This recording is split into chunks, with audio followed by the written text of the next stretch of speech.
এনে সবাই কিন না, সবাই কাইটা কুইটা লইয়া যায়, কোনো বেজাল টেজাল হয় না, বাসায় লইয়া যায়, কোনো বেজাল নাই।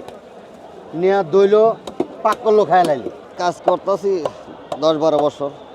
কই মাছ 20 টাকা আর বড় মাছ 10 টাকা। রুই মাছ, পাঙ্গাস মাছ। কাস্টমারের চাহিদা বর্তমানে অনেক কম। দাম আসে, কোনো দাম নাই। বড় মাছ 10 টাকা কেজি, ছোট মাছ 20 টাকা কেজি। সবসময় তো আর একই দাম হয় না, কাস্টমার হয় না।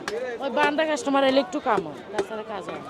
10 টাকা কাটি, 20 টাকা কাটি, কই মাছ 20 টাকা, 30 টাকা, শিং মাছ 40 টাকা, 50 টাকা, এই রেটেই কাটি।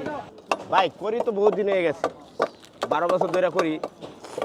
যে যেরম দেয় এরম লই, কেউ তো 10 টাকা কেজি, কেউ তো 5 টাকা কেজি, কেউ আছে 20 টাকা কেজি। হয় 1000-1200 টাকা হয়, যে যেরকম কাটে। কেউ 10 কেজি কাটলে 100 টাকা লই।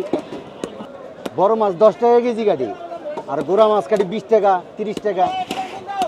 দাম বাড়াই নাই, আগে যা এরম নিছি অহনো এরম নিতেছে।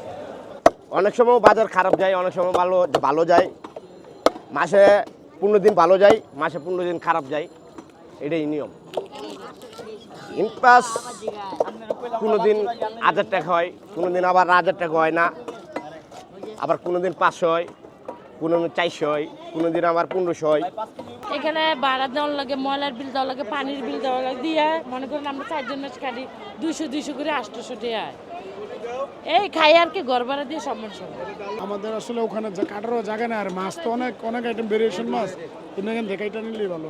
সাশ্রয়ের চেয়ে বড় হলো সুবিধা আর কি, সাশ্রয় না কিন্তু সুবিধার জন্য আর কি।